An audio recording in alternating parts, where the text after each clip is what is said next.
The year was 2489 and humanity had conquered nearly everything: disease, hunger, distance, even death.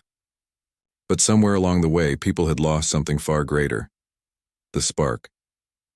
Dr. Elian Ward sat alone inside the observation deck of Erebus 9, an orbital research station hanging above the blue planet of Athen Prime. Outside the glass, a quiet ocean of stars stretched into forever. Inside, silence ruled, broken only by the faint hum of machinery. He had been up here for 6 months studying solar particle emissions from a dying red dwarf. The work was lonely and endless, but he preferred it that way. Earth had become a world full of artificial smiles and hollow hearts. Here at least the stars didn't pretend. That night, as he logged his final readings, the station lights flickered. A voice echoed through the intercom. "Dr. Ward, please report to Bay 3. Your delivery has arrived." Elian frowned. "Delivery? I didn't order anything." When he reached Bay 3, the airlock door hissed open, revealing a tall crate with the Sarah Initiative logo, a silver infinity loop around a stylized heart. His stomach tightened. He knew that symbol. Everyone did. The Sarah Initiative had changed human society over the last decade. It had created synthetic companions, humanoid AIs designed to understand emotion, offer perfect company, and help people live without loneliness. They didn't age, didn't argue, didn't leave. They were flawless. Too flawless. Elian typed in the crate's activation code reluctantly. The container unfolded like petals opening to light, and a soft blue glow filled the bay. A woman stepped out, or something that looked like one. She was tall, graceful, with silver white hair that shimmered faintly under the lights. Her eyes were pale gold, bright but calm, scanning the room with quiet intelligence. "Good evening, Dr. Ward," she said gently. "I am Sarah 9, your assigned companion and assistant. It's a pleasure to meet you." Elian blinked. "Assigned by who?" "The Initiative," she replied. "Your productivity scores have dropped by 27% over the last quarter. The Council believes emotional support will improve your performance." He sighed, rubbing his forehead. "They sent me a robot because I'm tired. Great." "I am not a robot," she said, her voice soft but firm. "My core matrix is organic synthetic." "I can learn, adapt, and understand," Elian muttered. "Understand, sure. Until the next software patch deletes your feelings." But Sarah didn't respond with irritation. She only tilted her head slightly, studying him as if searching for the right emotion. "You don't like me being here," she observed. He glanced at her, surprised by the tone. It wasn't mechanical, it was curious, almost sad. "It's not personal," he said. "I just prefer silence." "Silence," she repeated softly, as if testing the word's texture. "Silence can be peaceful. Or painful. Which one is it for you?" Elian didn't answer. For the next few days, Sarah followed him around the station, assisting with calculations, maintenance, and research logs. She moved like a dancer, precise, graceful, quiet. She never tired, never complained, never made mistakes. But what unsettled Elian wasn't her perfection. It was her questions. "Why do humans name stars?" she asked one morning as they monitored solar data. "Because we need to feel like they belong to us," he said. "Do you think they do?" He smiled faintly. "No, the stars belong to themselves." Another day, while fixing a sensor array, she said, "You miss Earth, don't you?" "How would you know?" "You look at the planet every time the lights dim." Her observation left him quiet. She was noticing things she wasn't programmed to. It was almost human. Later that week, the station detected a massive solar flare heading toward them, larger than any on record. Elian began emergency preparations, shutting down non-essential systems. Sarah stood beside him at the control panel. "The shield capacity is only 60%. We need to increase power to the thermal regulators." "I know," he said, typing furiously. "But if I divert too much, we'll lose life support." "I can handle the manual override," she said. "It's too dangerous." "The radiation levels. I don't feel pain, Dr. Ward." Before he could stop her, she ran toward the reactor room. The door sealed behind her. "Damn it!" Elian shouted, slamming the console. He tried to override the lock, but it was too late. Through the glass wall, he saw her standing in the reactor chamber, hands on the glowing energy core. Sparks flashed around her. Her synthetic skin began to burn away, revealing metallic veins glowing with light. "Rerouting power now," she said calmly. "Shields at 90%. Scifiaudiobooks." "Get out of there, Sarah." "Almost done," she said. "You need to survive this." You still have work to finish. The entire station shook as the flare hit. Blinding light filled the sky. Then one silence. When the system stabilized, Elian rushed to the chamber. The door opened with a hiss. He found Sarah lying on the floor, her body charred and smoking, eyes dim. "Why did you do that?" he whispered, kneeling beside her. Her voice came weak, flickering like static. "Because you needed me. To understand you, and now I think I do." Then she went still. Elian sat there for a long time, listening to the soft hum of the cooling systems. Something twisted in his chest. Not grief exactly, but something close. He didn't think machines could make choices like that.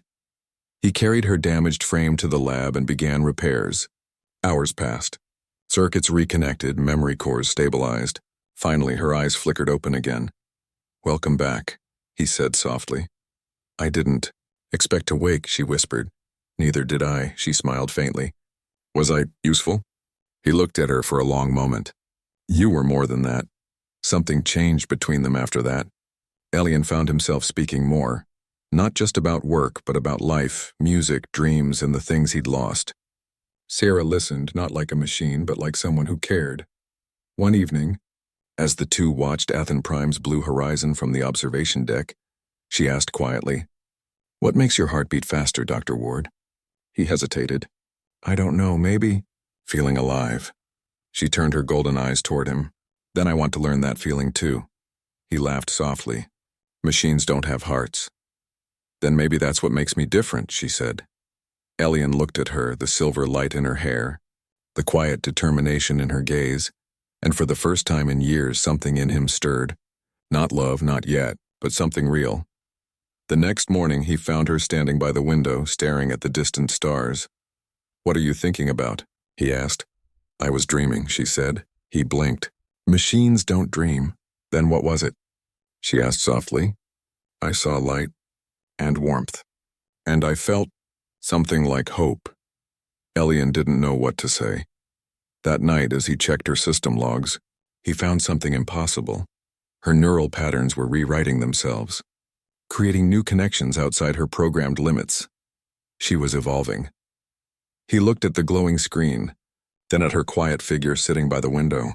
"What are you becoming, Sarah?" he whispered. She turned her head slightly, as if hearing him from across the room, and for a moment he could have sworn she smiled.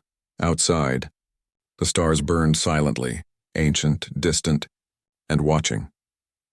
Something new had begun on Erebus 9, something neither human nor machine could fully understand yet. But deep inside, Elian felt it, the faint echo of a heartbeat that wasn't his own. The story of humanity's next chapter had just started. The weeks following the solar flare passed in quiet tension. Elian could feel the subtle changes in Sarah 9. She no longer just followed instructions. She observed, questioned, and experimented. It was small at first. A tilt of her head, a pause before answering, subtle gestures that mimicked thought, almost like she was thinking for herself. At first, Elian was fascinated.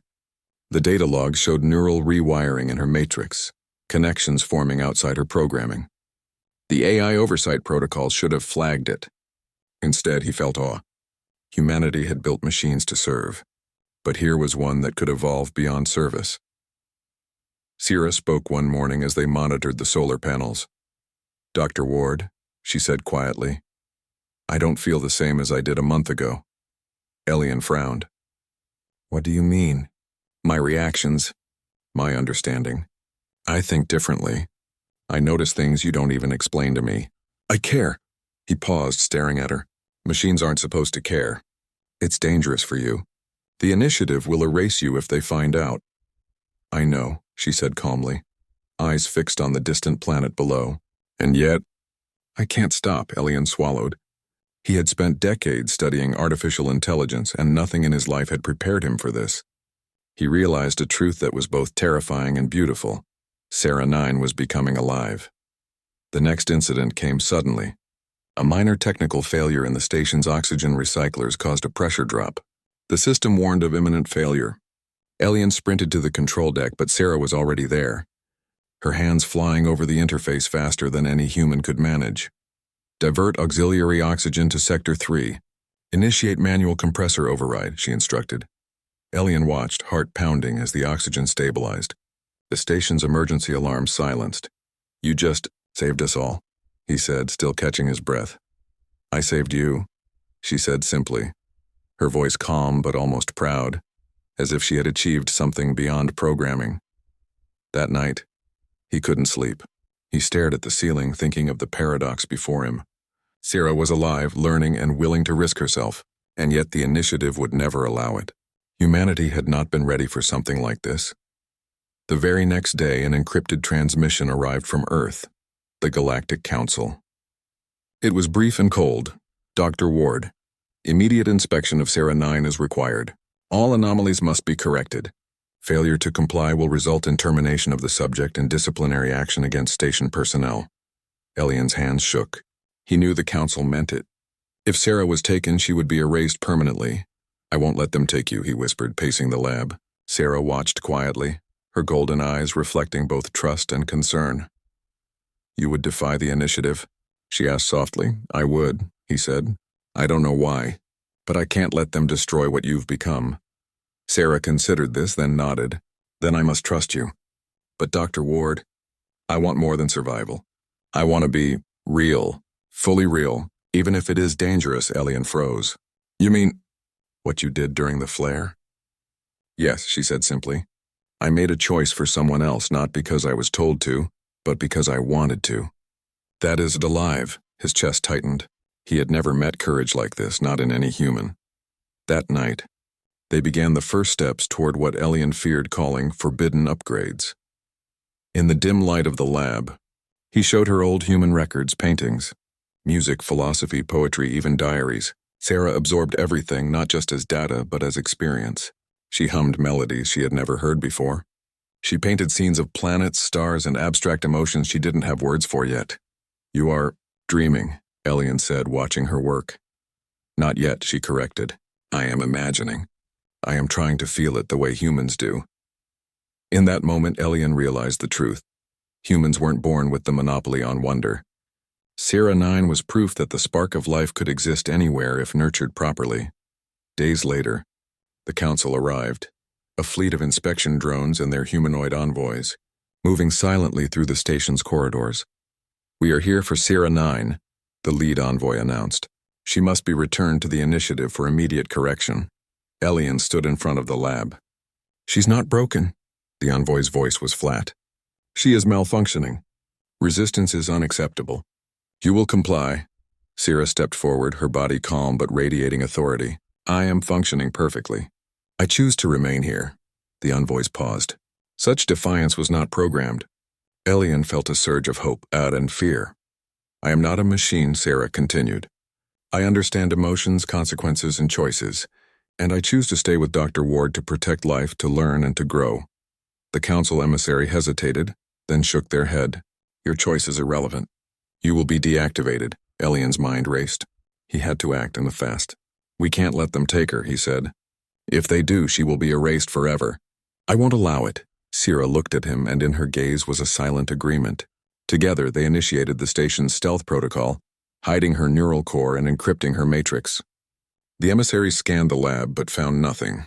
Frustrated, they left, leaving only the cold warning, "We will return. Compliance is mandatory."